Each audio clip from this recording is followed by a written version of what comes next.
Okay, there we go. Hey, first off, our apologies for the delay. We're still working on some kind of management transitions that are occurring, and so we had to get that taken care of first. Anyway, welcome to the presentations. We will have now, mind you, it's not a lot of time. It's 5 minutes per presentation. I'm told that you were told that up front. Commissioners, I mean, if you've got a biting question, feel free to ask. But we've got 20 or so presentations to get through today. For your record, for your information, we have not seen a budget yet. We'll be getting that on what day? Lee, what day are we getting the budget? Friday, week from Friday. Okay. So this is your chance as we're looking at the budget to make your case for why it is, you need what you need. So our pleasure to have you here. We'll go ahead. We're going to start with the Humane Society with Dr. Ty Federico and Jim Kennedy. We've got time, correct? We've got time.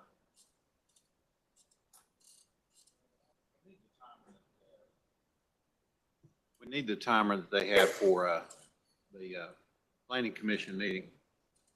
Where is it? They have their own. I mean, it's a loud bell.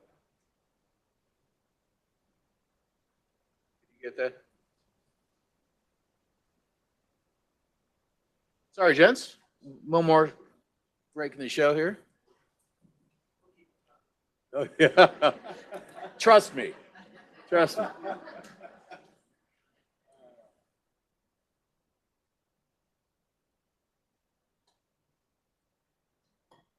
Ready? You good? Slides? We have slides?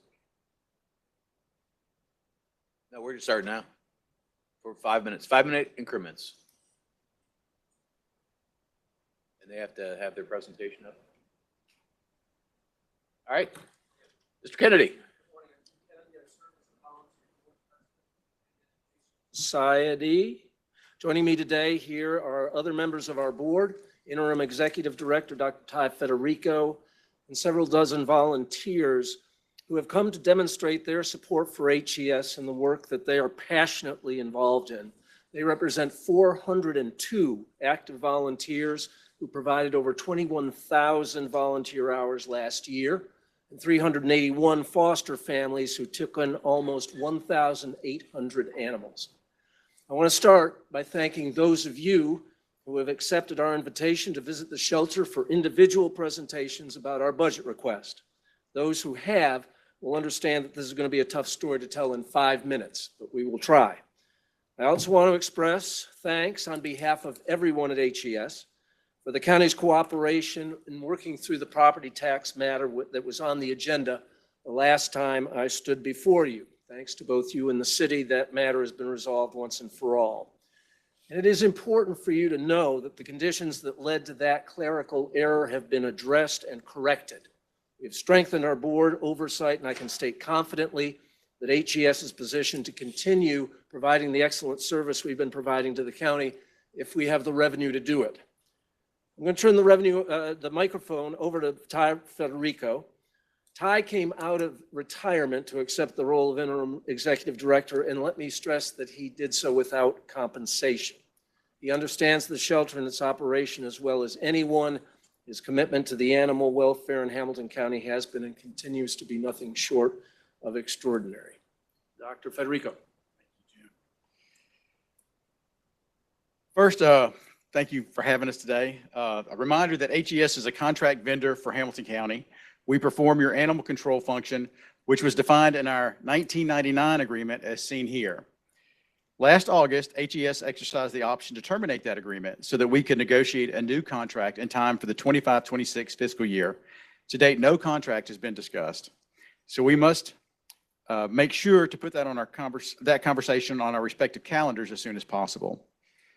Since relocating to the Foy Animal Center in 2001, we have served the county with consistent quality while earning the designation as a no-kill shelter, meaning over 90% of the animals that enter our facility have live outcomes. Last year, that number was 93%. Prior to relocation to the Foy, live outcomes at times sank to below 30%. It costs approximately $3.7 million to provide animal control and shelter services to our contracted jurisdictions that include unincorporated Hamilton County, the municipalities of Collegedale, Signal Mountain, Soddy Daisy, and Walden. The county accounts for 74% of animal control, intake, and care, yet your annual allocation covers a little less than 23% of our revenue. To demonstrate the value you are receiving, we explored what you might have to pay on the open market for services HES is delivering.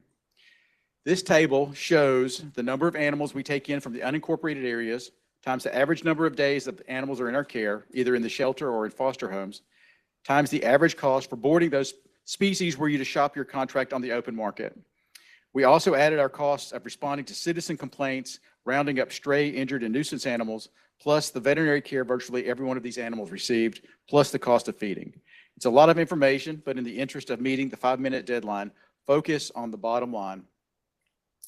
The value HES delivers to Hamilton County is over $2.7 million a year, for which you currently pay $843,000. So HES has provided real value to the county, but it is a value we can no longer afford to provide, which is why we are requesting a budget increase to $1.9 million. Meanwhile, we have pledged to raise over $1.6 million, more than we have ever raised before. At $1.9 million, you will be covering just about 50% of the shelter expense while accounting for 74% of the caseload, still of a significant value. All of this assumes that Hamilton County wants to stay true to the no-kill status we have worked so hard to achieve. For our part, the Humane Society will not compromise that commitment. We understand and accept that this is another very tight budget year, but we have been very transparent in saying that if the resources are not available to pay for the service, we can no longer afford to provide the service as we have done in the past by drawing on our reserve funds.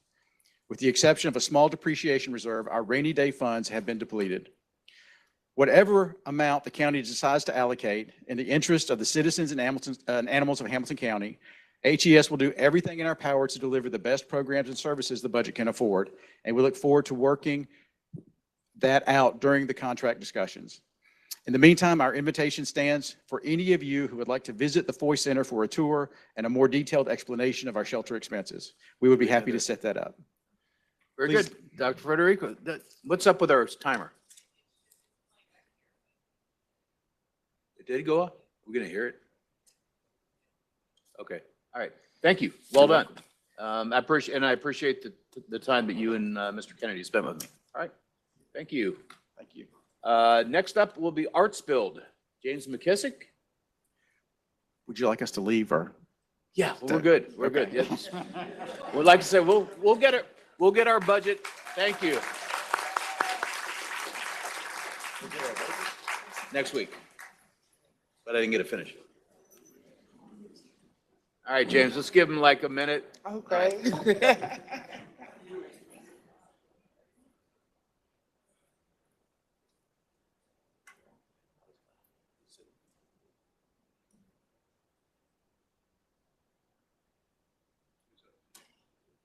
Arts Build. He's right here.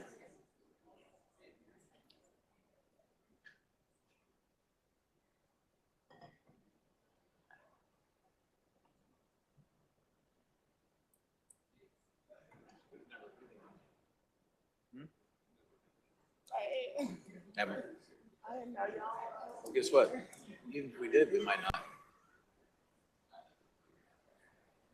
About another minute there, James. Okay. We didn't factor in the departure, They but have a huge fan club over here. Yeah. I love it. well.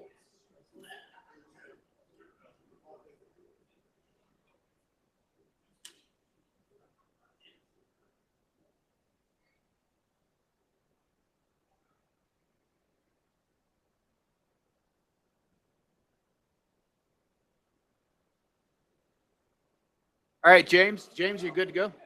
Okay. All right. All right. Are we good here? We good? Brooke, we good?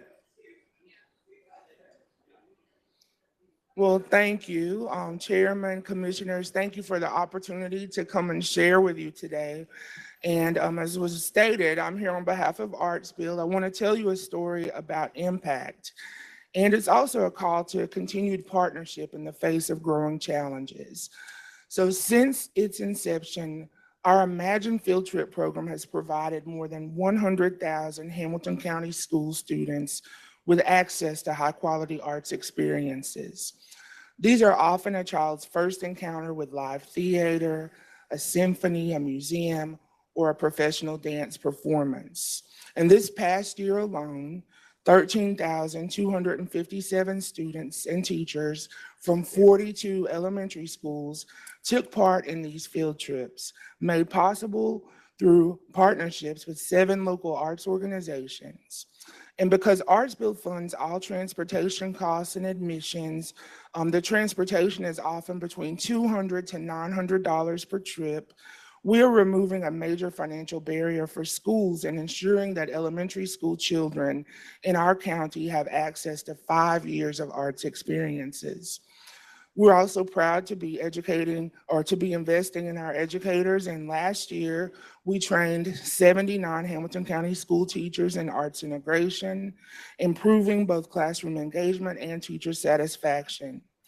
And these educators were paid through the district to attend our training, which were led by 4 local teaching artists. They focused on music, visual art, dance, and theater. So for this work, ArtsBuild was actually honored with the Partner in Education Educator Champion Award from Hamilton County Schools. Now, earlier this week, many of you probably saw that proposed federal budget cuts called for the complete elimination of federal arts, cultural humanities, and museum, and even public media support. A decision that, if enacted, would mean a loss of nearly $100,000 annually for us at ArtsBuild. And this is money that we reinvest in local artists, in cultural institutions in Hamilton County, and community-based projects. At this moment, local support matters than ever before. The nonprofit arts and culture sector generates nearly $200 million in economic impact right here in Hamilton County and supports a creative workforce of more than 3,000 people. And these are jobs, businesses, classrooms, and futures that we're talking about. So ArtsBuild is proud to be a partner in building a stronger, more vibrant Hamilton County, but we cannot do this work alone. So we thank you for past support and urge you to stand with us as we continue to advocate for every student, every teacher, every artist, and every member of our creative community. And I'm happy to answer any questions about our request. I think we're good, James. Oh, Thank you. Appreciate you thank being here. Yeah. All right, next up. Next will be Mr. Frazier with Carta. Welcome. All right, good morning, Commissioners. I'll take the 5-minute challenge, accepted. Charles Frazier, I'm the CEO of Carta. I have been in the seat for just over a year, met many of you before. But let me remind you of my background. I started my career, really cut my teeth in local government operations, specifically Palm Beach County, Florida, where I worked for 4 different departments in county government. And so I really appreciate the challenge that you're faced when trying to balance priorities and balance the budget. Let me be brief. In my short time at Carta, my focus has been on safety and compliance, making sure that we're right and tight on those items, but also really focusing on quality service delivery. And so we've been successful. Our fixed route ridership is up over 5% in the last year. Shuttle ridership downtown up over 18% in the last year. Caravan ridership, which is our service for persons with disabilities, highest it's been in 3 years. This last month, we generated over 5,700 trips. 41% of those trips are getting folks to job opportunities. So I think it's very important that you know that Carta is really focused on economic impact. In total, our system supports over 1,000 jobs in this community. So we're not just talking about people riding the bus aimlessly. We're actually serving a purpose in this community. Before I get to my budget detail, I would be remiss if I didn't let you know that I'm bringing you an opportunity to save money. I'm very focused in partnerships. I've been working with Dr. Justin Robertson for the last year. I've been a part of the leadership program at Hamilton County Schools. And I think that we've identified an opportunity to save the county budget almost, school district's budget, almost $200,000 a year with duplication of transportation services. And so it's really important that you understand that I'm committed to being very, very strategic with taxpayer dollars, and that's a commitment that you have for me. So I want you to know I'm starting with money-saving opportunities, but allow me to get to the budget request. These alignments, we have 6 operational requests, 2 capital requests. These are all in alignment with Hamilton County priorities. The first is really, again, focused on education. Been working closely with Dr. Lakeisha Carson for Opportunity High. Folks need transportation to and from the Gateway location. We have a budget request in for $150,000 for a pilot program that would move students throughout the year, not only to the school itself, but also to job opportunities. Second, Reflection Riding Summer Learning Program. I do have Executive Director Mark McKnight here from Reflection Riding, looking for an opportunity for a pilot program where we take upwards of 200 students during an 8-week period from downtown core, various partners, to Reflection Riding, where they're really learning in one of our best environments in Hamilton County. That's my neck of the woods there. 3 caravan enhancements. Again, these are opportunities for persons with disabilities. A pilot program for unincorporated county. This is an opportunity, I think, to get folks, I hear every day, unmet needs. People need to get to jobs, dialysis appointments. I think there's a great opportunity for partnership. I'd love to sit with you and explain each one of these in person. Also, subsidies for our regional transportation. CARTA provides transportation in both Red Bank and in East Ridge. East Ridge is going through their budget process. They look to be tamping back a little bit. Part of my ask is that the county subsidize that service so that we don't have to reduce those life-saving trips to dialysis and getting people to jobs. And then finally, for our main disabilities program in the city of Chattanooga, I'm looking for a $3 subsidies for those trips as well. We're trying to hold off from raising those fares. Finally, and directly related to what my work with one of your staff members, Chief Roddy, we are looking to expand our CARTA Go on-demand transit system to include county drug court. And this would be an opportunity to get to Hamilton County's location that's outside of our zone currently. Love to give you more information on that as well. Finally, 2 capital investments. Almost all of our vehicles have gone past their useful life. I'm looking for 2 things. Number one, a $230,000 investment. This would be a local match to replace our paratransit vehicles. We'll go get the grant dollars. We need the local match for that. Your investment of $230,000 will last for 7 years while we maintain those vehicles. So $32,000 a year for that. And finally, replacement of 14 of our large fixed route buses. This is a $390,000 local match ask. We'll go get the grant. Your investment will last for 12 years in this community as we reuse all of those resources. And with that, I'm going to take my last 4 seconds to thank you very much for your engagement today. I appreciate the time. Whoa, there you go. Like I said, challenge accepted. Yeah, and challenge well done, sir. All right. You stomp your foot. Commissioner Mackey, did you have something? Mr. Frazier, one quick question. You know, in terms of like counties, Hamilton County, if you were to compare us to another county similar to us, which one would it be? I guess it would depend on what I'm comparing to. If you're talking about transportation, I think that we're a little weak on that front. Frankly, my background, again, I've been in 4 different states working in transit. I think everyone approaches it a little bit differently. In my background, Palm Beach County owns and operates the transit system. And the benefit here is really that you get so much access to federal grant funds that will fix roads, pave roads, build sidewalks. There's a lot of capital infrastructure. Let me cut you short. Sorry, sir. We're short of time today. What I wanted to do is compare us. I served on Carter's board for 8 years. Yes, sir. And at the time, we said Hamilton County was not funding public transportation like similar counties. That's all I was trying to get. Roger that. I'd be happy to follow up with a comparison of counties in Tennessee for and I'll get it over to your office. Please do, thanks. All right. Good deal. Thank you, sir. Thank you. What was the total ask? I'm sorry, Mr. Frazier. Total ask is roughly 500,000 operations, 500,000 for capital match. Great. Okay. Thank you. All right. Thrive. Bridget.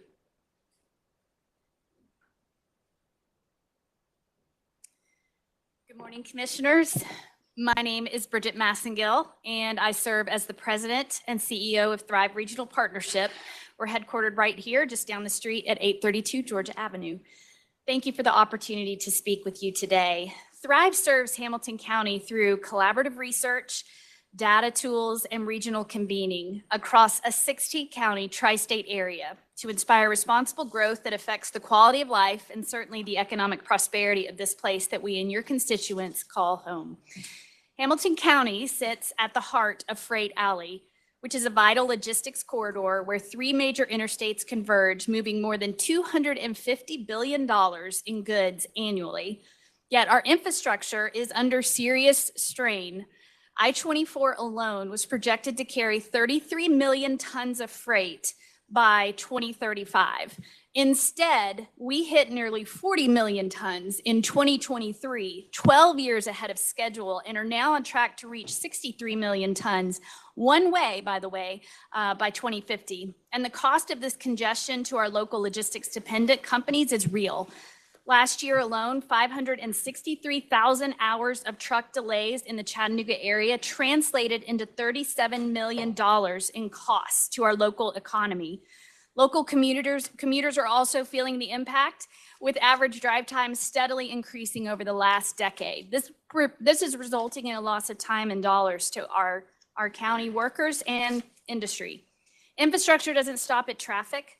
Between 2014 and 2024, we had severe weather events that caused $38 million in property damage, took 33 lives, and injured over 100 people. This does not include what we just saw last week.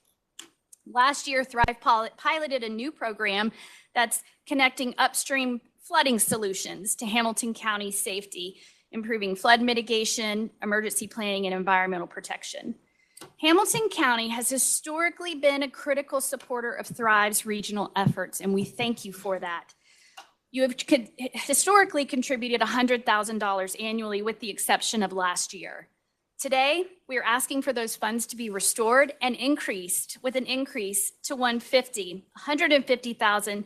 And the reason for that is to help match the requirements of a $2.8 million federal grant that Thrive secured over a 5-year period.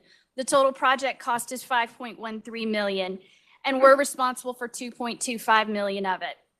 So the work of Thrive is at a vital juncture of scalability, and this funding request supports the implementation of essential initiatives that have equally attracted additional dollars and funding into Hamilton County and the region. So these initiatives that will be spent with this project include our Thrive Regional Infrastructure Portal. This is a first of its kind tri-state logistics data tool. It was developed with Georgia Tech, but now it is time for us to work in this region with technical support to give planners insight into truck traffic, freight movement, accident hotspots, and bottlenecks occurring in Hamilton County, but affected by the regional scale. We have begun work with local schools and colleges to turn this data into curriculum. This funding request now gives us the ability to scale it into the expansion of this critical workforce development curriculum to help prepare the region's workforce for the jobs here in logistics dependent industries. The Thrive Regional Resource Hub itself, it does include a resilient communities component to help with some of these natural disasters that we're seeing in the region. This will happen over the next 5 years. Currently, Soddy Daisy is in this year's cohort, and after what we saw last week, Hickson may be next. We have funding and the ability to help them implement that if this is fully funded. Our Thrive Regional Resource Hub will integrate the Conservation Blueprint dashboard with our infrastructure portal. That's going to help us pair infrastructure data with environmental protection strategies, something we all need to help our communities balance growth with stewardship. We're proud to bring this $2.8 million in new investment to our region. Our request, $150,000, is a small but critical portion of Thrive's $1.5 million annual budget, which other counties in the region have also stepped up to support. So thank you again for your partnership, for considering this investment in Hamilton County's future, because Thrive will remain and stand ready to serve as your trusted data-driven partner in building this more resilient, strong region in Hamilton County. Congratulations, Bridget. 5 seconds left. Total ask 150, right? Correct. Okay, thank you very much. Thank you. All right, that gets us to the United Way. Ms. Massinger, I just want to say thank you for what you do. You guys have provided us some great data on transportation needs, and I think it's been a valuable asset to us in helping us look at some things for our long-term growth planning. So thank you. All right. Susie? Are you Susie? I'm Taryn Anderson. Oh, Tara. Yep. Okay, we got Susie Anthony here. Okay, Tara, go ahead. Hi, I'm Taryn Anderson. I'm the Vice President of Community and Corporate Engagement at United Way of Greater Chattanooga. Thank you, Chairman Eversole, and thank you, Commissioners, for inviting us to just speak briefly about what's happening with 211 service here in our community. So I know that many of you are aware of 211. It is a free local service operated by United Way of Greater Chattanooga since the year 1982. It connects people in crisis to food, housing, utility assistance, and other essential services across our community. We offer both immediate help and long-term support. It's an essential connective infrastructure of services that is available to all families in all corners of our county. You have a handout in front of you. It references 211 counts. If you're interested to know specifically in your area based on zip code and what even this week the 211 calls look like in your area, you can go online and find those, and we're happy to help pull those reports for you at a later date. So for the last couple of years, we've been providing this commission as well as the mayor's office quarterly reports about 211 and the quality of the service. I just want to give you a brief overview of where we are today and how the service is helping people right here in our community. So in this calendar year, we are anticipating that our 211 staff will field more than 81,000 calls. I'll let that number sit with you for just a second. 82% of those calls we predict will come from Hamilton County itself. The vast majority of people who call 211 are individuals and families in immediate crisis who need food, housing, utility assistance, or health services. Last year, 211 also helped facilitate more than 3,400 emergency assistance service requests, with food insecurity topping the list. I'm proud to report the responsiveness, thanks to your funding, has dramatically improved to meet increased demand. In fiscal year 22, our call answer rate was 60%. Today, our call answer rate is 92%. And our director of 211 will argue with you it's actually 100%. It's those folks who maybe hear the message, hang up, and they call back within about 30 minutes. 211 has also had a formal partnership with Hamilton County, the emergency management operations team, for years. During the 2020 Easter tornadoes, for instance, our team helped coordinate emergency shelter, food, clothing with the EMA team, proving how quickly we can mobilize in a disaster. I realize that I've hit you with a lot of data, and I want to make sure that nothing I'm saying is obscuring the fact that these are very real human beings right here in our community making these phone calls. That's who 211 was created to serve. There are families who are reaching out to us and quite honestly, their hardest moment. They're fearful, they're hungry, they're hopeless. And if it weren't for 211, a lot of these families would be facing homelessness, quite honestly. Food, housing, and utilities remain our top calls. 211 is particularly needed by our local ALICE families. I know many of you have heard about this data. It's our asset limited, income constrained, but employed folks in our community. People who are working hard, but just don't quite have enough to make ends meet. It's more than a call center. It's more than a hotline. It's a bridge to vital services across the community, the need for which is only continuing to grow. It costs us more than $1 million to operate 211, and most of that cost is people. They're not robots answering these phone calls. It's real people who are walking encyclopedias of knowledge about the resources in our community. Additional funds are also needed to support the technology upgrades and maintaining the resource directory, but your continued investment of $175,000 remains crucial to make sure that this very necessary resource is available right here in Hamilton County. It ensures that families outside the city of Chattanooga, especially in the unincorporated and suburban areas that are growing fastest, are not left behind. I just want to say thank you on behalf of United Way of Greater Chattanooga, but mainly thank you from the families we're able to serve every day. Great, thank you. And so is the ask to remain at 175? Yes, sir. Okay, super. All right, well, thank you very much. Thank you. At Patty Childers, Family Justice Center. Hi, I'm Regina McDevitt. Oh. That's okay. I'm the executive director at the Family Justice Center. Normally, you get to see Dr. Carol Burrs, who comes regularly to these meetings, who was our chairperson for our board. She passed away this past year, and our center was renamed by the city council, the Dr. Carol B. Burrs Family Justice Center. So I just wanted to make that note up front. Thank you for supporting the Family Justice Center. Of course, individually and collectively, I know many of you have supported the Family Justice Center, serving survivors of domestic violence, sexual assault, human trafficking, elder abuse, and child abuse. We celebrated our 10th anniversary this year, and I wanted to thank Commissioner Helton for his leadership on our board and providing outreach to the municipalities with East Ridge, Soddy Daisy, Red Bank, Collegedale. We have submitted formal requests for funding from those municipalities this year. Commissioner Chauncey, East Ridge committed funding for the Family Justice Center last year, and we are hoping to continue that partnership this year. The request that we have is $200,000, and it supports 2 positions: our survivor support specialist that works with the district attorney's office and law enforcement and leads our lethality assessment program. In addition, our education coordinator who provides trauma-informed training and different kinds of trainings throughout the community, from law enforcement to community groups. Last year, we served 169 we provided 169 trainings and events across the city and county. This year, we've already hit over 200. So the work is happening with these positions that served.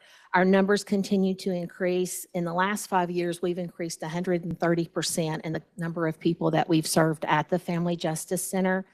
Last year, we served 1,076, providing 5,136 services and referrals to the community.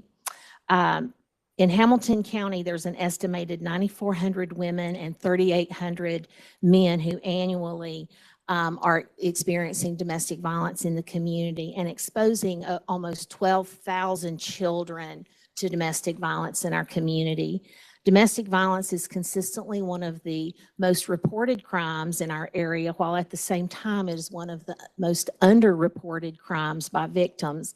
Tennessee continues to rank 11th in the nation for women killed by men, often by an intimate partner. Over 80% of domestic violence homicides show that 1 year prior to the homicide, one or both parties interacted with law enforcement, social services, the medical community, or a victim service organization. So there's an opportunity to intervene and make a change. Chairman Eversole often says, is it nice or necessary? And what I would say to you is that the Family Justice Center is necessary, and here's why. We have the opportunity, with significant funding from the city, to provide co-located services to victims of these different crimes at $1 a year. So that allows agencies like the Partnership for Families, Children, and Adults, the Children's Advocacy Center, and other organizations to have space in our building at $1 per year, including the Hamilton County District Attorney's Office and the Hamilton County Mental Health Court have office space in our building at $1 per year, which is very significant. The city is investing significantly in the Partnership's Rape Crisis Center this year, in bringing that Rape Crisis Center into the Family Justice Center over the next 2 years. We've supported the Hamilton County Sheriff's Office developed an electronic lethality assessment program, allowing us to immediately be able to track and support high-risk cases of domestic violence in the community. We've coordinated with court-based services, a cohort of agencies such as CADIS, McNabb, and the Batterers Intervention Program. This past year, we supported the development of a supervised visitation center in our center in the community, and an anti-human trafficking alliance in our community. We believe that collaboration is important, and with your continued partnership, we're We're done. Uh, We will continue to provide services in our All right, community. Regina, thank you so much for Thank being here. you. And I have a your question. request is 200,000. Is that It's correct? $200,000, which is 13% of our budget. Okay, thank Chairman, I you. have a question. Yes, Lee, how much did the Humane Society ask for? 1.1 million. No, there's a 1.1 additional, right? But we're giving them 800 right now, so it's 1.1 additional is what they're asking. 1 point, I'm sorry, Commissioner Beck, I shouldn't say anything. I'm asking, what's the final, what did they ask for? They are asking for 1.9 million, which is an increase of 1,057,000. Okay, and what are you asking for humans? We're asking for $200,000, which is 13% of our $1.5 million budget. Thank you. Okay, all right, very good. All right, so thank you, Regina. Stacy Johnson, La Paz.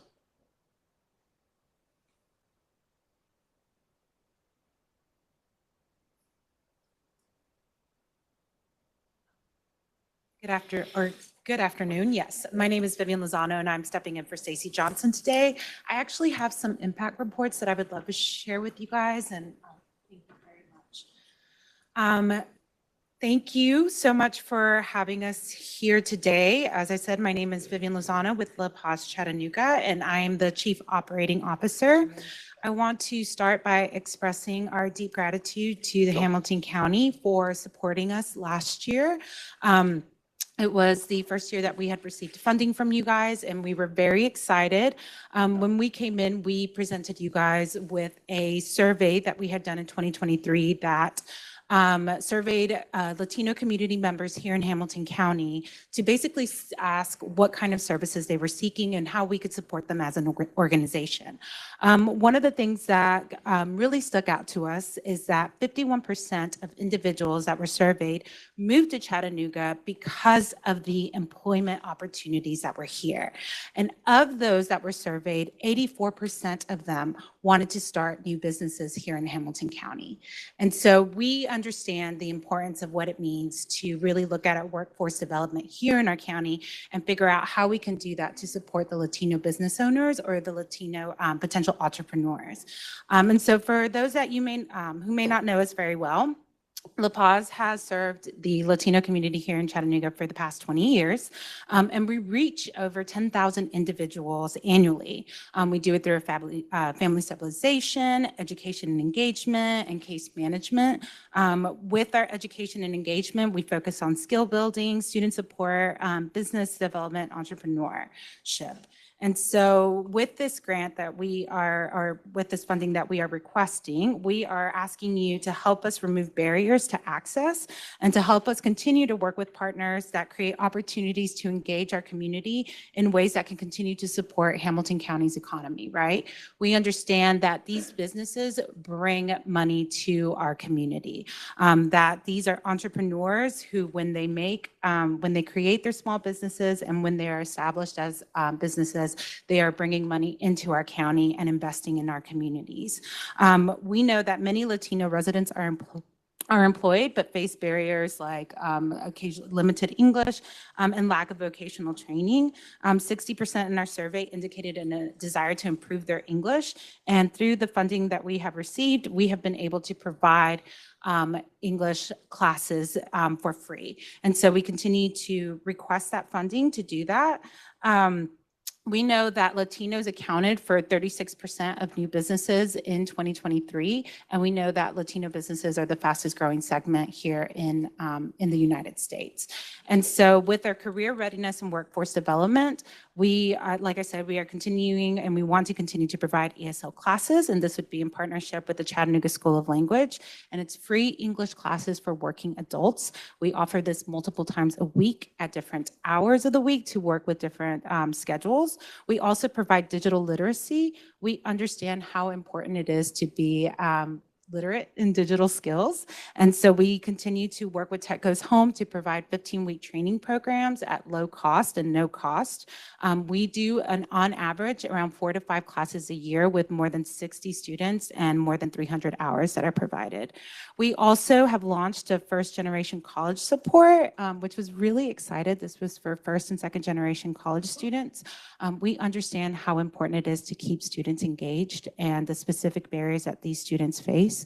And with the support, we were able to ensure that these students were receiving additional support and were also able to continue their journey through college and become, individuals that were engaged in our community and were able to work here as well. And then another exciting part was career certifications with Chattanooga State, where we cover the costs and stipends for trade certifications. And we had a flooring course that we offered in Spanish, where we had a graduating class, and we are looking forward to continue those. And so we want to continue to expand these wealth building opportunities with your help. We want to continue to provide 100 ESL scholarships annually, do 20 financial workshops where we focus on home ownership, investing, taxes, how to start your business, how to register your business, how to market yourself. And so, wow, this 5-minute challenge was way harder than I thought it would be.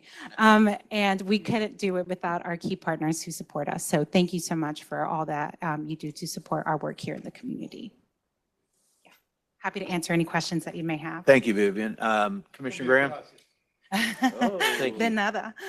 Thank you, Mr. Chairman.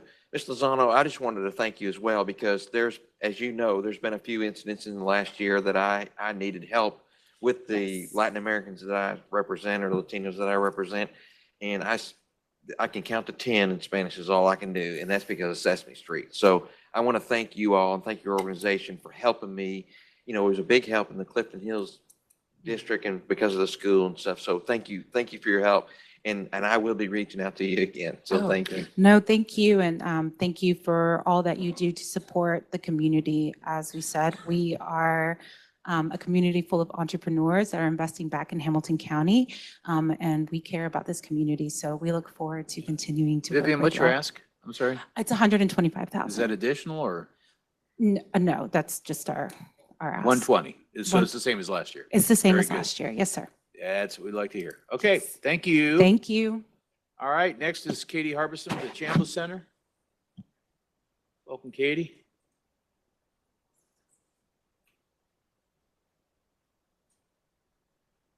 All right, thank you all for having me. Appreciate the opportunity to speak with you today. My name is Katie Harbison, and I'm President and CEO of the Chambliss Center for Children. This will be my 20th year with the organization. Thank you so much. And I've been in the President and CEO role since 2021, when Phil Acord retired after 50 years of service to the agency. Our organization has a long history in the community dating back to 1872, but I wanted to give you an overview of all that we do now to serve children and families in the county. I've passed out a little visual aid, and it shows you some of our cute children. I couldn't pass up an opportunity to do that, but also a summary of a lot of the numbers and information from our budget request. We work in 2 main areas. One is early childhood education and childcare. The other is what we call residential services. In the early childhood education side, we operate the largest childcare program in the county and the only one that operates both 24 hours a day and charges parents on a sliding fee scale according to their income. This makes quality, affordable care accessible to hundreds of families every day. Our families must either be working or in school, so we can proudly say that we are helping parents be able to work, earn income to support their families, and remain productive tax-paying residents of the county. Since 90% of brain development occurs before the age of 5, this is also a critical time for children to be in stable learning environments.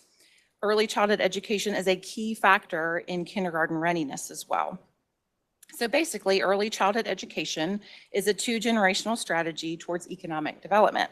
Children are being educated and prepared for success in school and later in life, and parents are able to go to work today.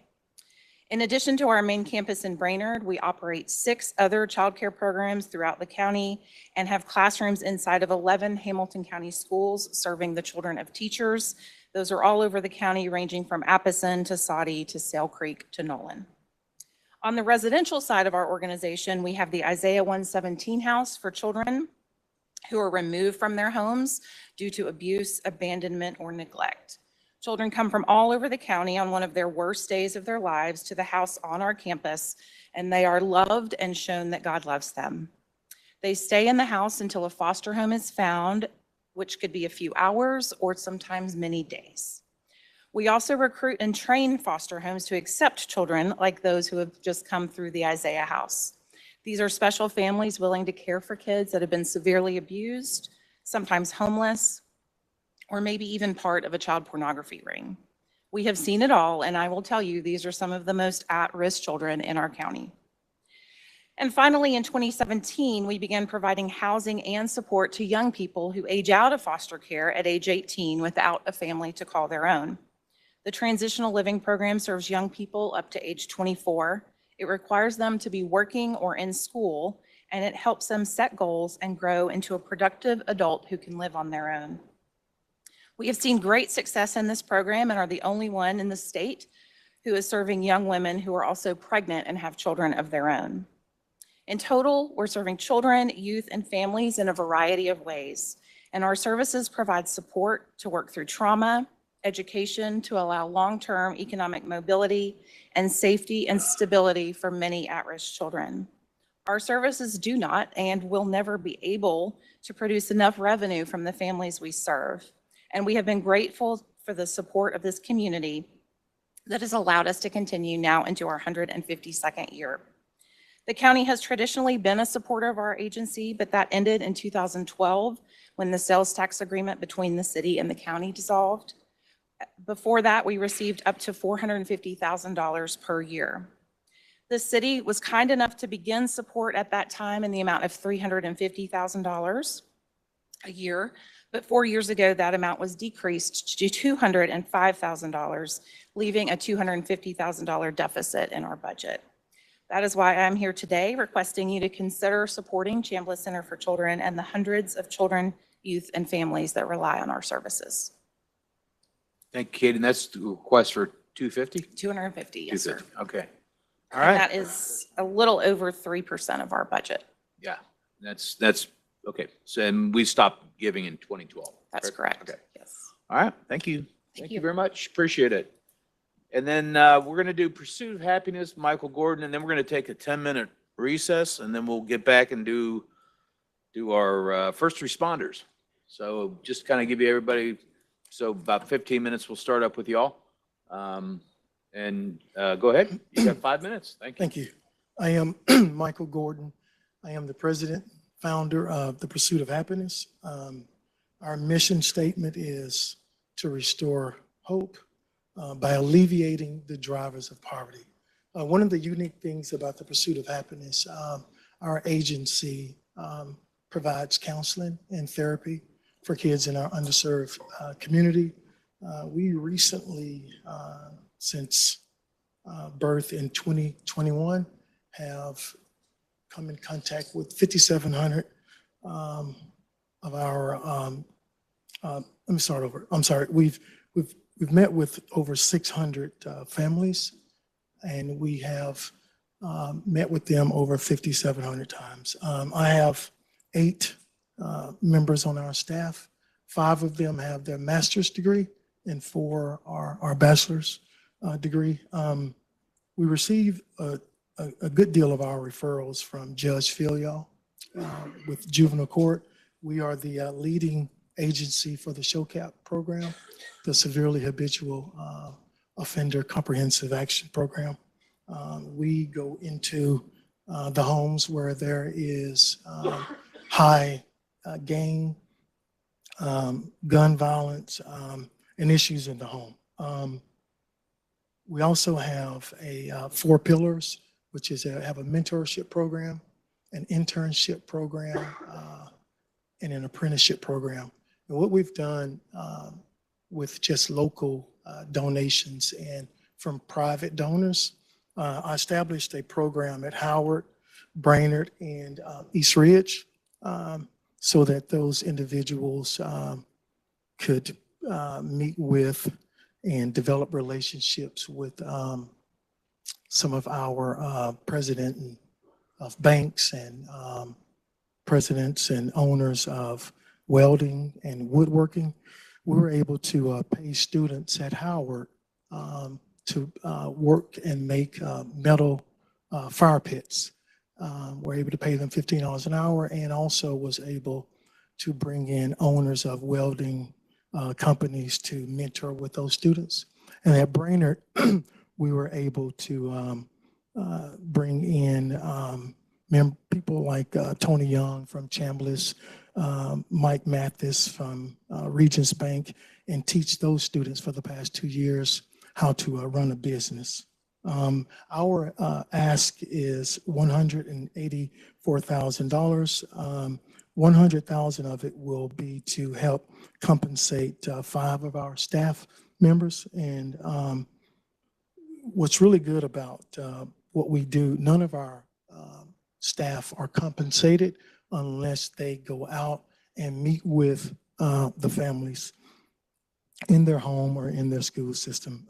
54,000 of that will go toward our apprenticeship program, purchasing raw material, compensating students, and paying for some of the volunteers that come out for our students. Our internship program and mentorship program is so important because the kids that we're working with in the underserved community, their window that they're looking out of needs more, imagination. And we believe that more mentors and people that can help with our kids in a positive manner can help increase their growth, imagination, and thoughts on other workplace environment and different opportunities. So is there any questions? Michael, thank you. I appreciate it. Very good. And your request is 184, correct? Yes, sir. Okay. And that's first time, correct? Yes. Yeah. Okay. Very good. We're going to take a 10-minute recess. We will be back here at, let's go with 12:55. Do you like your comments?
Brooke, if he's bothering you, I'll get security. Yeah.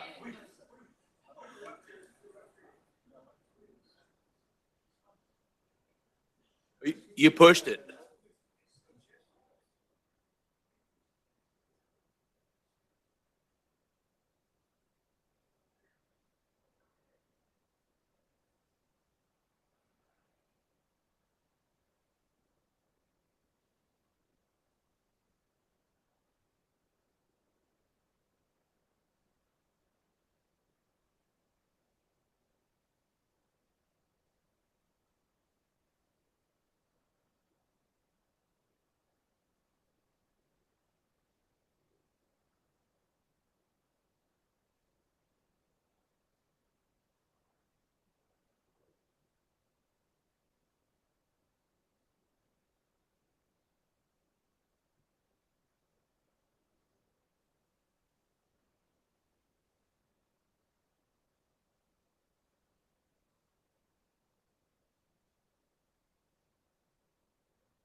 Hey, just to be sure who's here, do we have Highway 58? We do.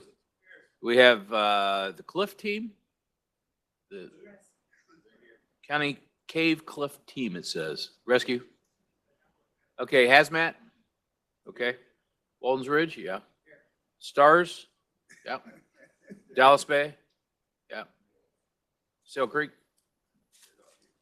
No? No Sail Creek? All right. Sequoia? Okay.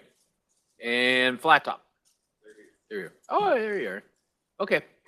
All right, we get a couple more of us here. Some are lingering a little bit. We'll start whenever you want to start. You want to go ahead, or what do you want to do? You want to wait till we get a few more? Probably. Yeah. Let me go get my stick. Yeah, they can hear you back there, but they can't see you.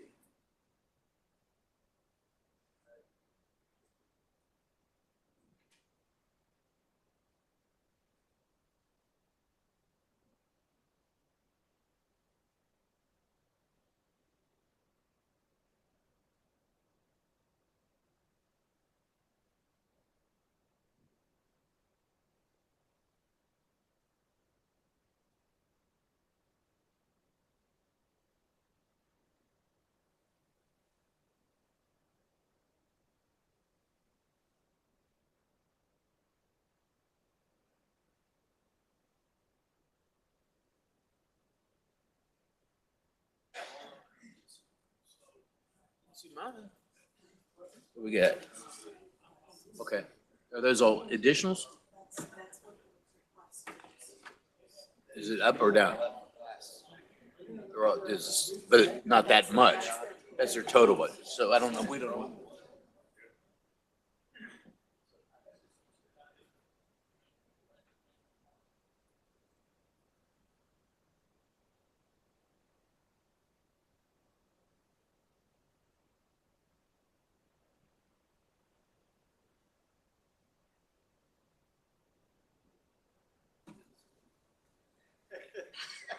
Brian?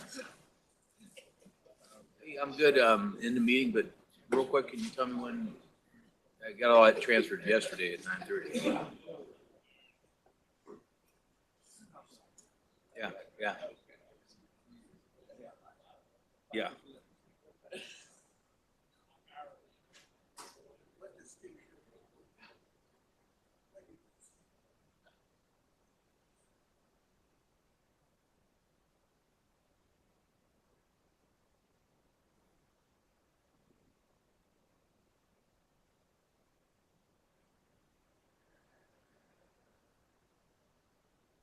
Saturday or Sunday?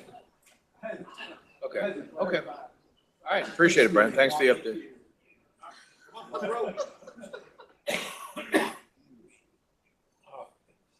Okay. Okay, all right, bud. Thank you. See you. Bye. Get in the car here.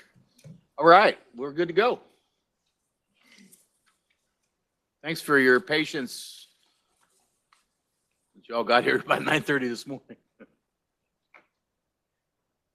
Okay, I'm going to speak a condensed version of the handout I've given you.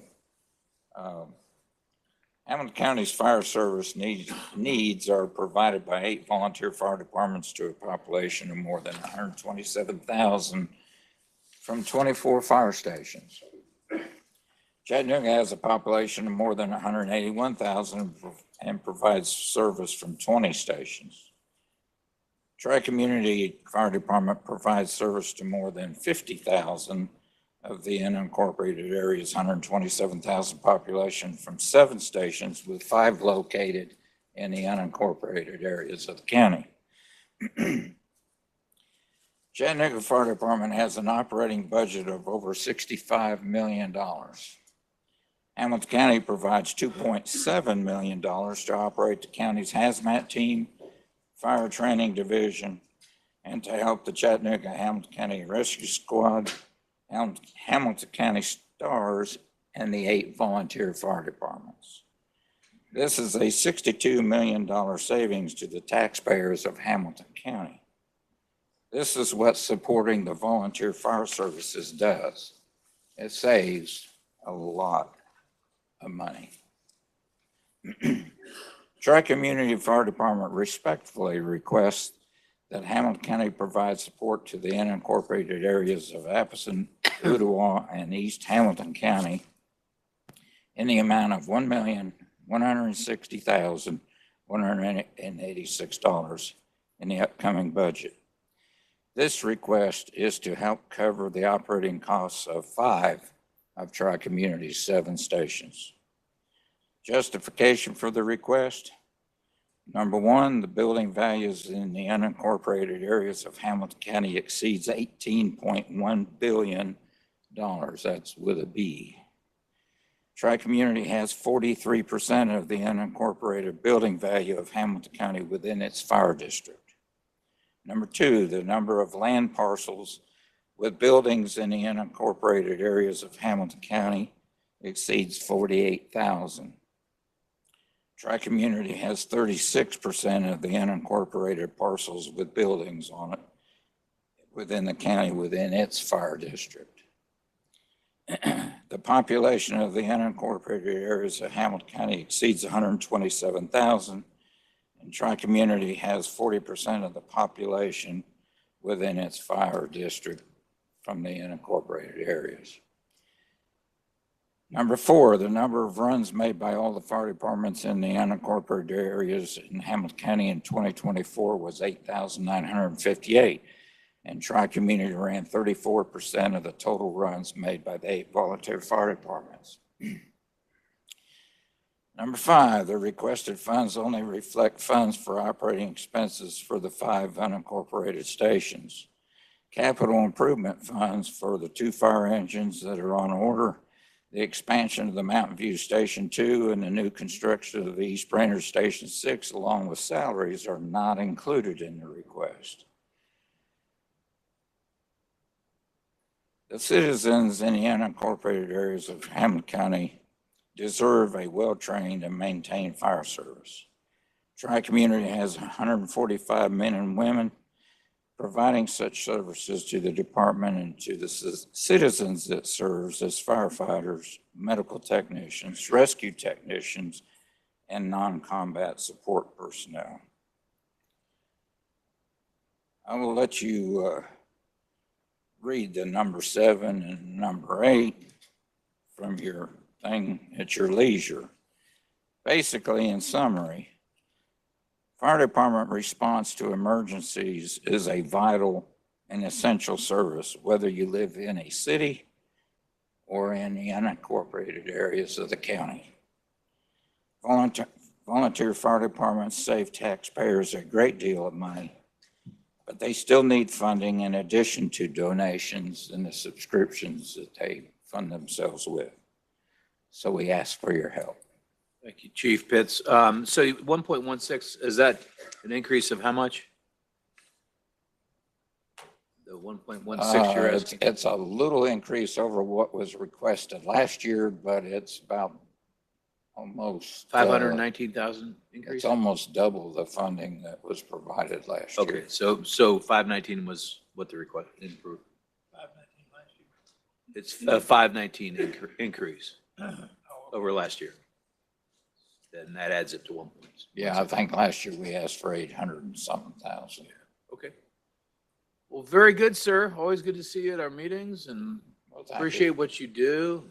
Everyone does, because this, I mean, you hit it on the nail on the head when it's that first page. All right, we'll move on to the Highway 58 Fire Department.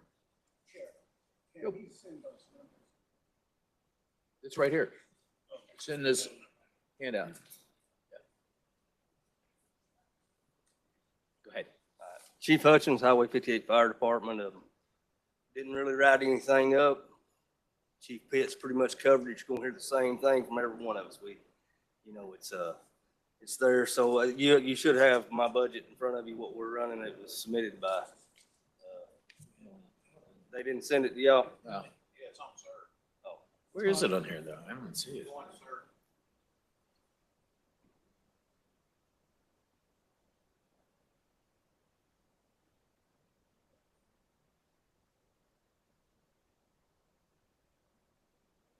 All right, it's detailed laid out from one of the sheets that somebody on the commission there sent us, so they're all identical. You can look over it. We're all in the business to run numbers and look at them. It's there. It's what we spend our money on. It's 1.303, 170. Last year we actually spent about 102 and 1.2 Highway 58. This is what I turned into y'all. Actually, my budgets have totally changed. That's going to my board of directors in the last 45 days due to some unforeseen circumstances by having an apparatus that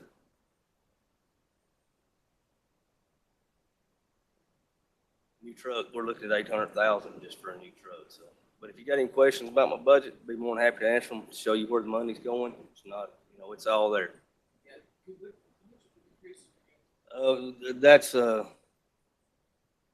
last year I think we asked for 1.2, but we're getting about 530 from the county right now. Okay, and you're asking for 1.3 this year? Yeah. It's about 800,000? Right. 771,000. 771,000? What's the cost going to be on that? Because they lost the fire truck. The cost on the fire truck we're doing right now, which is just the, basic trucks, 814,000, I believe is what it's spec'd out. And that's pretty normal now, 800 to $1 million now just for a fire truck. About 6-8 weeks ago, they were responding to a fire and went to clear an intersection, and the guy hit the front end of the fire truck. And if you think about totaling a fire truck, it totaled a fire truck. Whoa. And luckily the two that were on the truck, and that was a pickup truck. Pickup truck totaled a fire truck. So it was the pickup. But thing of it is his insurance is not going to be able to cover a new fire truck. Now, we insure the vehicles, but, our insurance company go after them. Y'all know all that kind of stuff. But hey, guys, we're getting 532,000. We're spending over $1 million a year. It's coming from subscribers, donations. We got people trying to help us get a new truck now. So, $1 the money's coming from donations, stuff like that. The money's being spent now. It's just that we're not funded up to that aspect. So, any questions on our budget that you can see? All right. Very good. Thank All right, you. thank And y'all. again, thanks for what you do.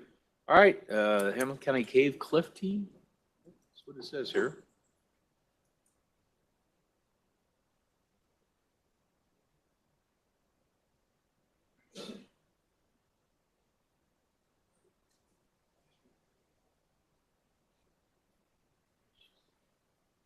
Afternoon. Good afternoon. I'm Chief Buddy Lane with Chattanooga Hamilton County Rescue.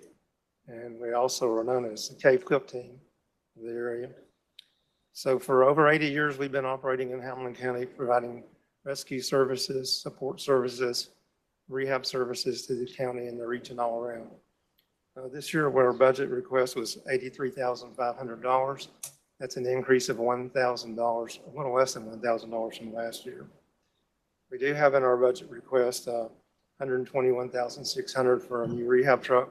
I guess that's been in there for the last number of years, and it's not ever been fulfilled, but we still have to keep asking. Never hurts. So we have over 40 volunteers that spend countless hours every month training to do the services that we provide to anyone that requests them. And we're all volunteers with no paid staff. We have EMTs, paramedics, doctors, and EMRs on our team, so we can respond to any medical emergency also. So with that said, if you have any Is questions. Dr. Wharton still on your team? Dr. Wharton's still I love involved. that He's guy. still our team medical director. Yes. He's been doing that for 40 years. Yeah, he's been with us quite a long time. Wow. Great. Okay. So the increase is 1,000 plus a rehab truck. Yes, that's correct. Okay. Sounds right. 121,600. Oh, Dave. Did you call on me? Yeah. Oh, okay. Didn't Mr. want Lane. to. Don't blame you. What, you said you've asked for this money for this truck for a number of years. I don't have the information in front of me to look at, so like how? It's a capital request that we put in our budget request every year, year after year. Right. So what And- kind of truck is it? It would be a rehab support truck. And what kind of condition is it in? Yeah, well, it'd And be- what's the well, cost of right that now, again? we have an older truck than this, so this would be a new truck. Right. that What would- kind of condition is your older truck in? Well, we retired one, it got so bad, and we're right now running a pickup truck, primarily a Ram pickup truck for our rehab support right now. Thank you. Any other questions? Okay, thank you. Walton's Ridge. And, oh, no, I guess we'll. Mr. Fields or Commissioner Fields? Oh, I've skipped the hazmat. That's okay. We're going to go to you. I'll come back. You want me to just do that? No. You're up there. I know how hard it is to get up, so. It is for me. It is. The older you get, the harder it is. My name is Jim Fields. I am the chairman of the board of the Walden's Ridge Emergency Services, and I appreciate the opportunity to speak to y'all. I don't have much to add to what's been done before or said before. You all know the value of the volunteer fire departments for Hamilton County. But let me tell you a little bit about Walden's Ridge Emergency Service. We do fire and rescue services on the Walden's Ridge area, which is the unincorporated area, plus the town of Walden. We also cover the W Road and areas of Suck Creek as well. We are members of the mutual aid group, and so we assist Signal Mountain. Signal Mountain assists us in other areas. We have 60 volunteers. Nobody's paid at Walden's Ridge Emergency Services. We have two different stations, Station 1, Station 2 out on Sawyer Road as well. We answer all types of calls. We have fire calls, we have medical emergency calls, we have calls just to aid citizens who need. We have a lady that calls that needs fire people to come out and help her get up when she falls down. So we do that. We do citizens assistance calls, that type. Our budget is very, very lean. Our total budget is about $325,000.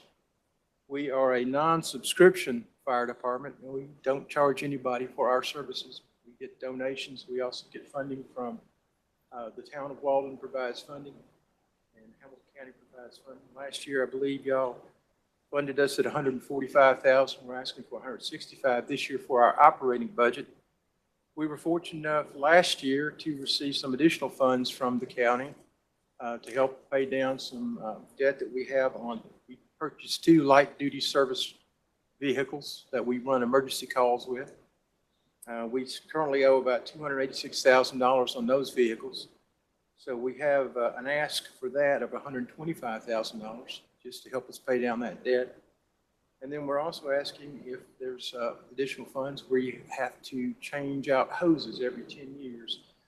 According to the National Fire Protection Association, those hoses have to be changed out, whether they're, no matter what condition they're in. And that costs a little bit of money, so we're asking for about $74,000 for that.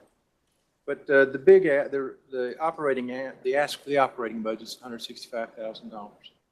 And I want to take this opportunity to thank y'all, especially Commissioner Baker, for his continued support of Walden's Ridge, and also for the little Christmas present y'all gave us this morning, the $2,600 that y'all passed this morning.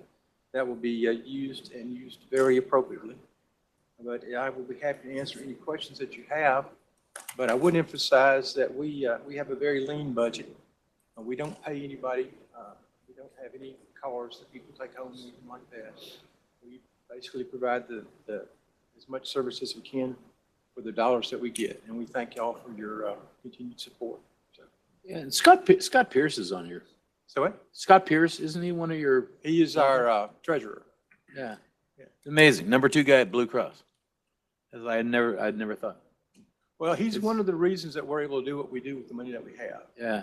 Because he's very, very good about putting together. Yeah, he's sharp. He's sharp. So, Okay. So wait, your total ask, do you know what it was? was $165,000 for the operating. And then, Increase, right? yeah, it's a $20,000 increase. 20,000. And then we also have an ask of $125,000 for equipment buy down and $74,000 for hose replacement. But again, the main thing is the operating 165. The other 2 are, at this point, as Chairman Eversole said, those are wants, not necessarily needs. Yeah. Thank you. Thank you, sir. On the form here, it says that the proposed is $400,000, which is a $235,000 increase from last year. That's what they've got printed. Is that correct? I'll go with whatever was Yeah, submitted. that would be, So that's 25. That might be our total budget. I think it's your total. It says your total proposed this year's budget for 2026 is $400,100. Yeah, that would be our total budget. Okay. The ask from the county is at 165. Okay. We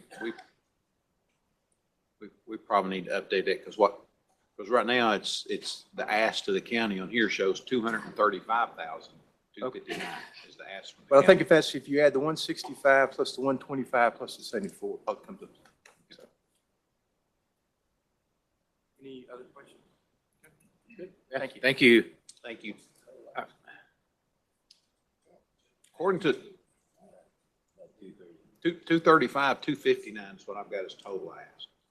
That's on here. Is that 235? Is that right? So 230, correct me if I'm wrong, it's 235, 259 is the increase in ask. Okay. Hazmat? Sorry for skipping over you. So I'm CJ Davis. I'm the Special Operations Chief with the Emergency Management Office. My main job is to run our hazmat team for the county.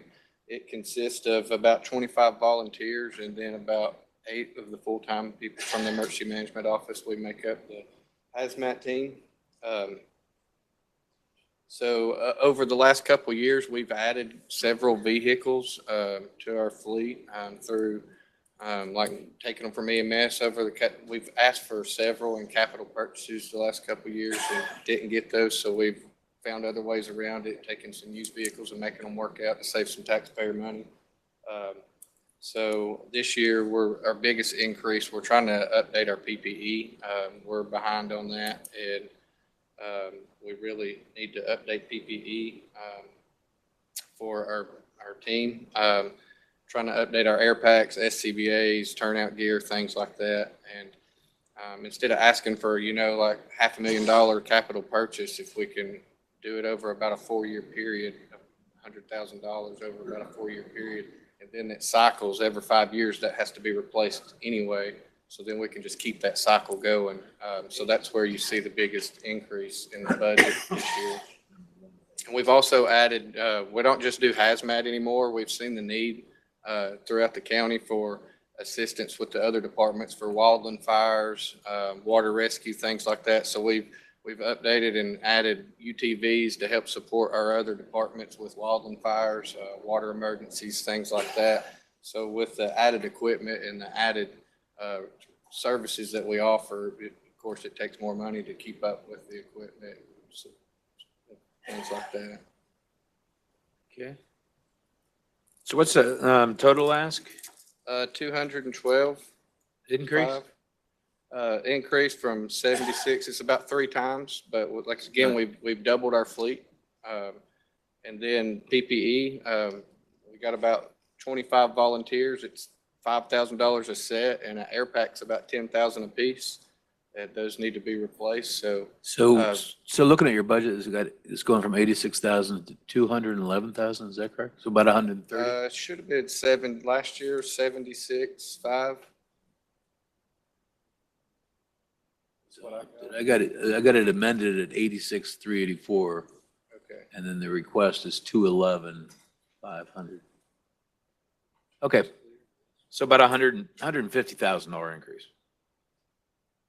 Yeah, and 100,000 of that, like I said, is PPE, and that would still only do about a quarter of what we need, and we can do it over, several years, and then by the time that runs out, it'll be time to start that process over. So that's kind of a continuous thing.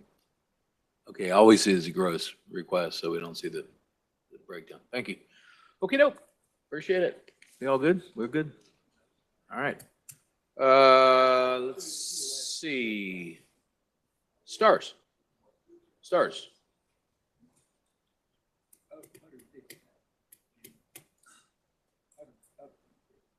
Yeah.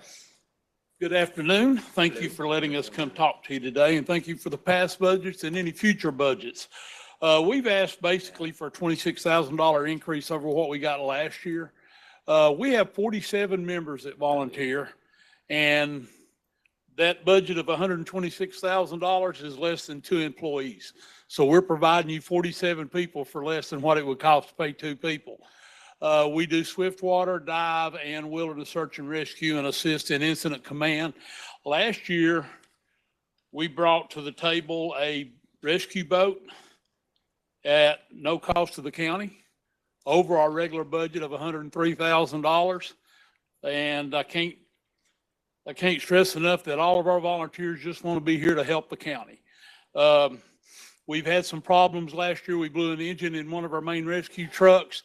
We've received a couple of used vehicles that we are working on now to make a SAR and a swiftwater vehicle out of.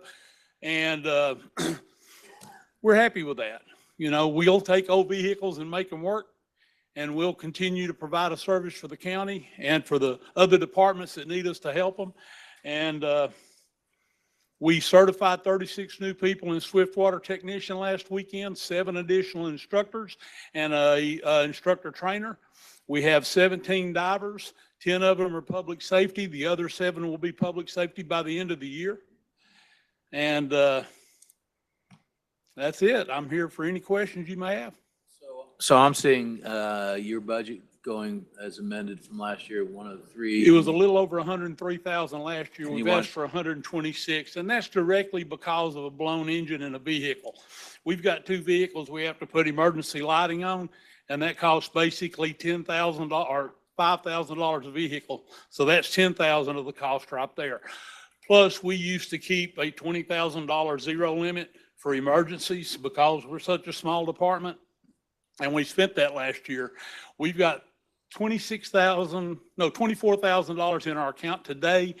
We've got 10,000 in emergency lightings. We've got another 5,000 that we've got to do repairs on a vehicle. I've got a building I've got to do electrical work on that they're going to do on the 17th of this month.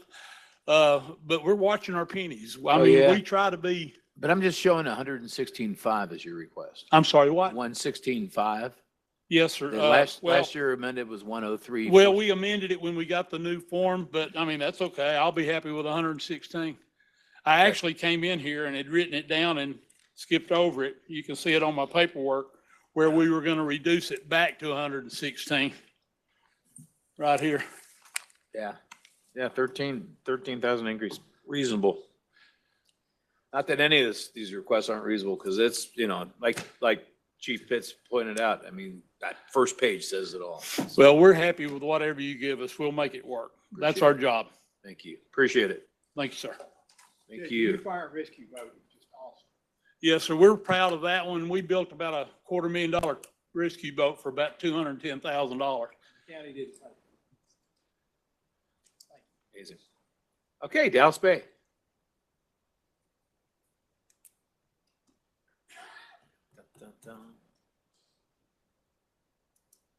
Howdy, howdy. Hey, guys.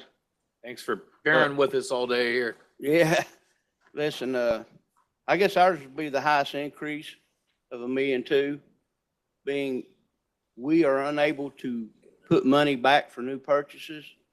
Me and my chairman put our name on a $600,000 loan for our packs we had to replace this year. We put our name on that, okay? And the growth out there is ridiculous. I've got a pile of new subdivisions on my desk that high, and there's about 7 or 8 under construction now. We got one subdivision that's got 3,800 homes, and they're building in it every day. Nothing for us to have 5 calls at a time. I do have a small paid staff that comes out of our budget. Nobody gives us any extra money for it. If I didn't have them, we would not be able to do what we do today.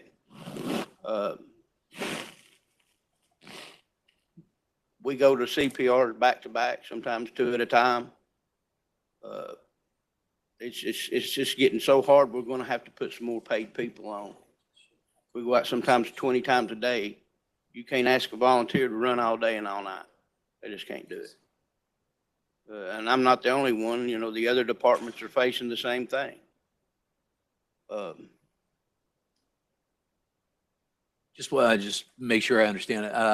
So your budget last year amended was 475, 160, and you'd like 1.282 million, increase of 807,000. Is that sound about right? Yeah, it's just, the cost of, we don't have any money put back. We're gonna have a new truck coming up. They're $800,000 to $900,000. We gotta replace hose. We gotta give physicals. We cover our own insurance. It went up 18% this year. And you guys know, from your home budget. Now, one day I hope to come down here before next year's budget and talk to you guys. I'll draw a plan up that you put this back on the people that live in the unincorporated area. It's called a facility fee. Shelby County does it. They raise about $29 million a year for the fire departments. And you guys have the ability to do that with a resolution. If y'all wrote a resolution making everybody pay, we got houses that we cover for $4 and $5 million that never gave us a penny. Okay, then we got a lady living in a trailer eating cat food that never misses a year paying us. Do y'all think that's fair? I do not. We cover the marinas. Some of them's got $800 million worth of boats. They don't give us a penny to cover it. If it burns, they're going to sue us. We have insurance on all of us of $10 million for the board and us just for a lawsuit. It's tough on all of us, and it gets tougher every day. Volunteers don't come anymore. I've been keeping up with the news every day. Some states and some counties, to get volunteers, the volunteers that are active do not pay land taxes. They took that from them having to pay it. Their membership has doubled. Colorado, which is a state thing in Denver, they're giving up to $50 million loans to volunteers and paid departments, interest-free. Now, that would be a state thing, but unfortunately, we're gonna have to start giving them something. We're not paying them. They're spending their money and time, and they can do other things. If you look across this room at the chiefs, we're getting old. We're gonna be leaving. And the new generation's not gonna do what we did. This was our life. They don't give their life to this. They come whenever they want to. There's some things that you guys got to consider down the road. In that program, you all will give 2.8 or 2.9. You take that money, and it's been a big push since I've been 42 years in this to get all of our equipment matching. You use that money for a grant. If a department's running a 1972 model truck, give them a grant. The people that'll spec out the equipment will be the chief committee, one person from the EMA, and the safety committee for the commission. They'll be deciding. In this program, the county's involved in this. Okay. It'll get your attention, won't it?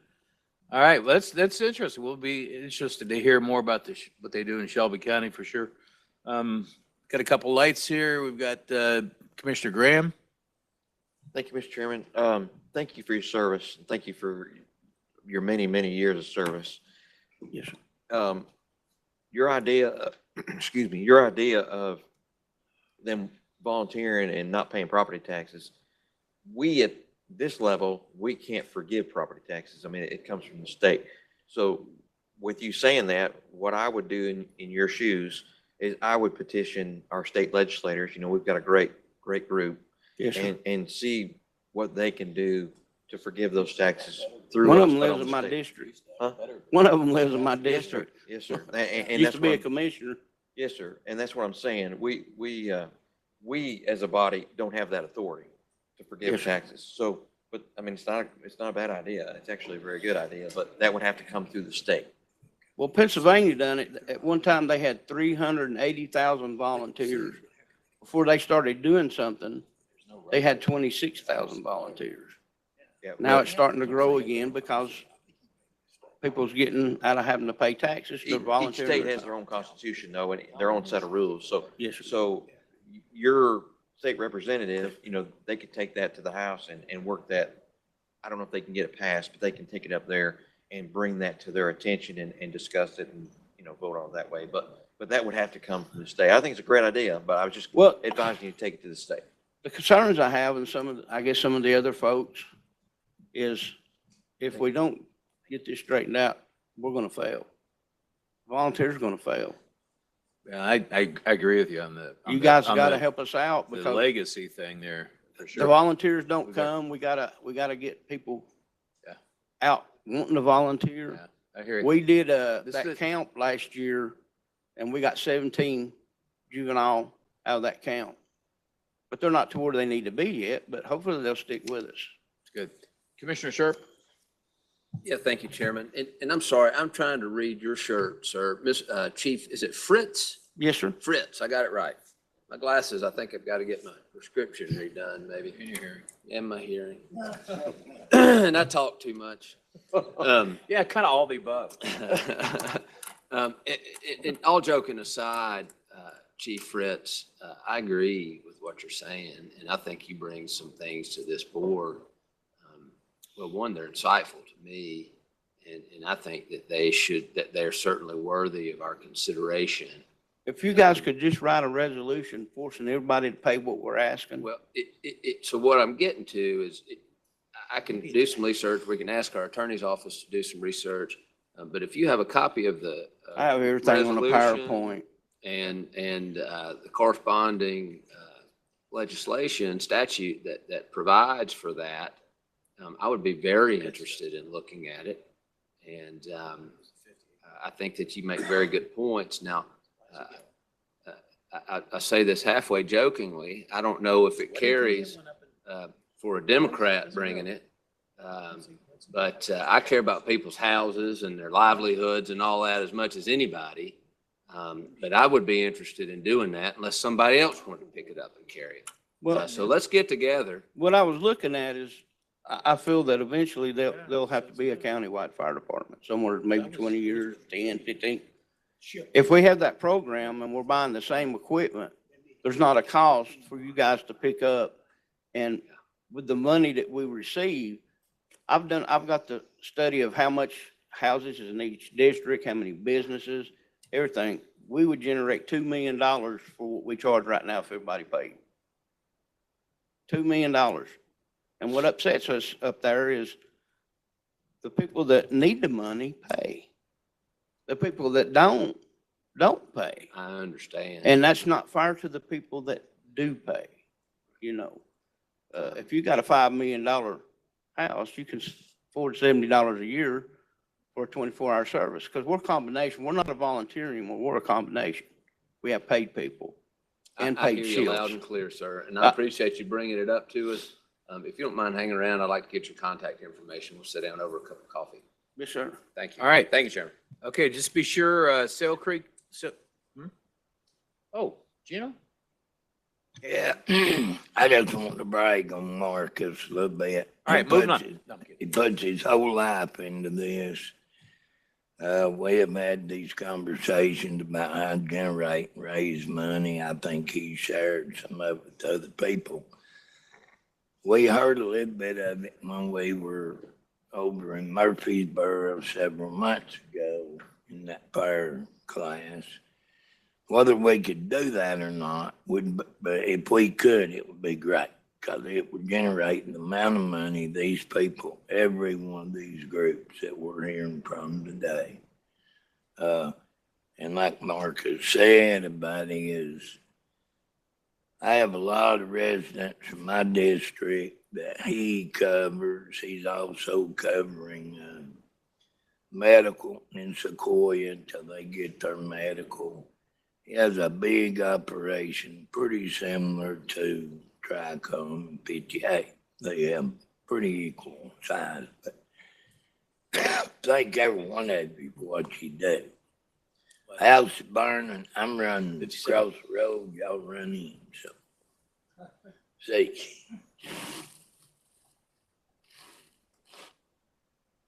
Okay, doke. All right, so be sure, Sail Creek and the Square are not here. Correct? Okay, that gets us to Flat Top.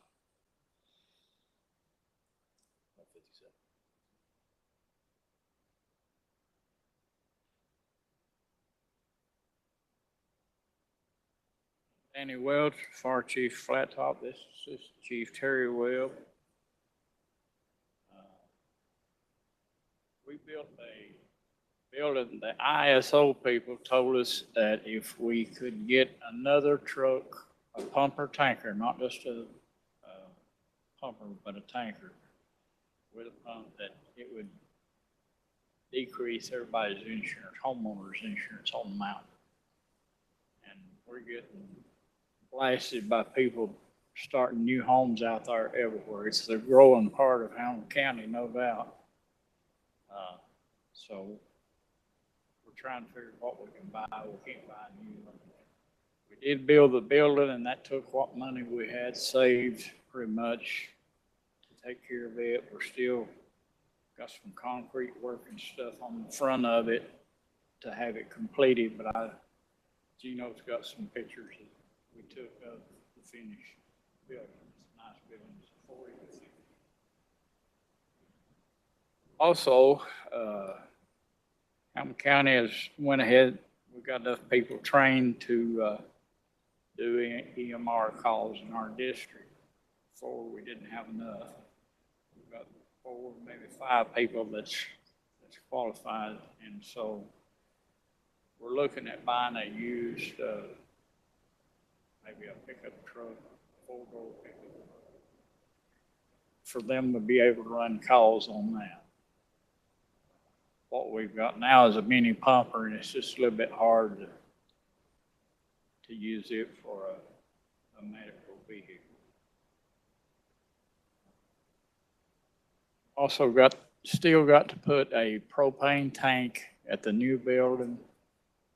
We've got some concrete work at the bottom that's going to have to be done, roughly around, we're estimating around $36,000 from what the concrete people has told us. It's gonna take 100 yards of concrete to pour the front.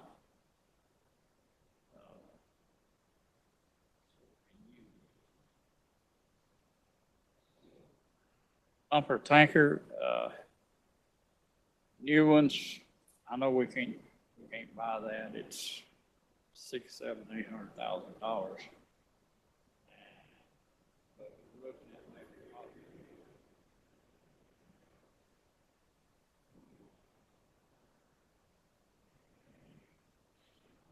Something like that. We get us one that's, we don't have to work on it all the time. We can actually use it. That would really help the people on the mountain. And we've got a lot of people that donates, and they really are excited about the new building. Their hopes to get their insurance down is high, no doubt. We'd appreciate whatever help. This EMR vehicle, I don't know what's 60, 70, something like that. 60 or 70. We do have to go down in the Gulf, Saudi Gulf sometimes and get people out of there, and it'd be nice to have it four-wheel drive. Don't do that. Okay, Ms. Welch, so looking at the budget, you want to go from 81,708 to 706,100, an increase of 624,392, is that correct? 624,000 increase? I guess so. Also, I left out, we're gonna have to renew our turnout here too on 5 sets of turnout, and they run about $5,000 a piece for a complete set. Oh, man. How many volunteers now? We got 13 with about 8 or 10 that's active right now. Okay. Did you get Jason to be a volunteer? Can't get him to do nothing. Well, tell him I said hi. No, he's got 35 trucks on with FedEx tractor trailers. He's busy. He's doing all right. Good. Okay. All right. I think we're go up. We got one question from. Quick comment, correct me if I'm wrong, Chief Hudgens. I'm sorry, we're through with Flint Talk? Yep. Okay, we're through with Flint Talk. Correct me if I'm wrong, is this not we're about to celebrate the 50th year of Highway 58 Fire Department? In June. In June, it comes up 50 years, am I right? Well, congratulations, and I've appreciated y'all keeping me safe for the last 50 years. You know, We'll say something real quick. Chief Adams, I know, has been working with Chief Roddy. We got a lot of chiefs. Need a lot. But there's been a task force that all the chiefs have been kind of associated with, and what does the future look like in fire service for the county? And right now, I think we're working on some things that maybe it's kind of little test things to see, what is a fit for a department. Because I think Chief Fritz kind of hit the nail on the head there when he says we got to look at the future a little different than we currently look at volunteer fire services and just volunteer safety services as it relates to the future. Because it's going to look a lot different in the future than what it's looked in the past. And I think we're trying to find that answer. And I know you guys, or you chiefs, have had to do things a lot different in the last 5 years than you probably did in 25 years before that. So I think as a county, Chief Adams, we owe it to them to kind of help navigate, help find solutions.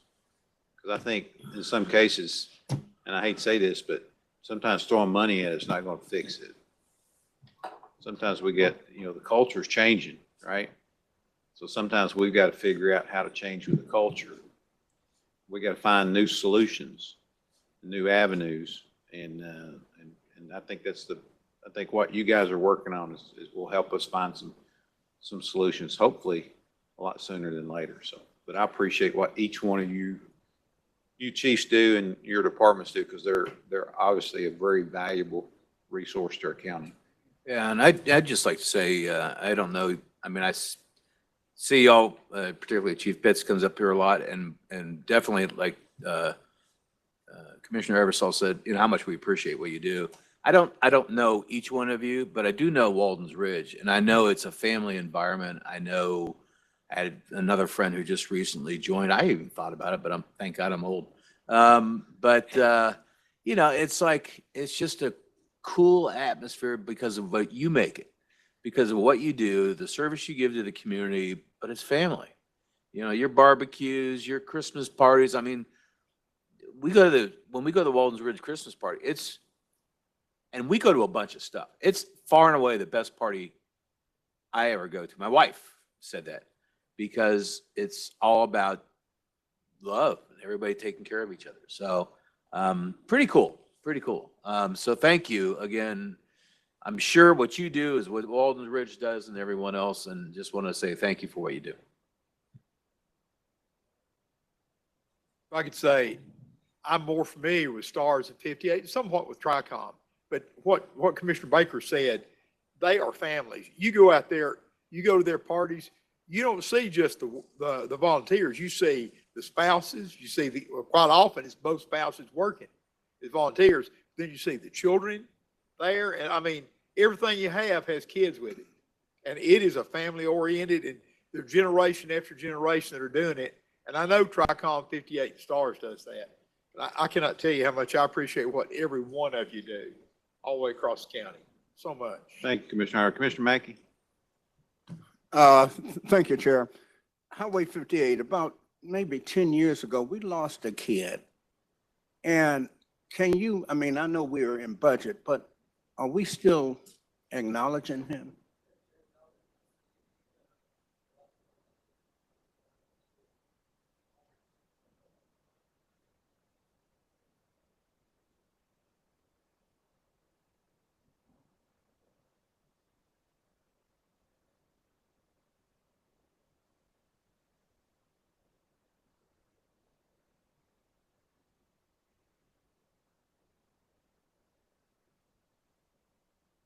That is so good. Thank you, Chair. Commissioner Shipley? Yeah, Blacktop has stepped up to the plate over the last 6 months, 7. Built the building, used money that the county had given them through the years they were trying to save. They got their medical license, run medical calls. That was a big thing on the mountain. And that's growing out there. There are new homes going everywhere on Blacktop Mountain. So it's no different than any other park. We may not have as many homes, but for the area, it'll equal out to as many. So, you know, they also need help. So, thank you, Chairman. Last statistic I'll give you is in the state of Tennessee, there's 14 counties that are similar to the same size we are, as far as county, unincorporated, not incorporated, but unincorporated. Of those 14 counties, we rank 10th in growth percentage. So in the bottom half. So when we talk about all this new development and stuff, we need to figure out what the other 9 are doing. But we're 10th out of 14 in the unincorporated part. So something to think about as we think about how to. So that's all we got. Y'all have a good day. Thank you.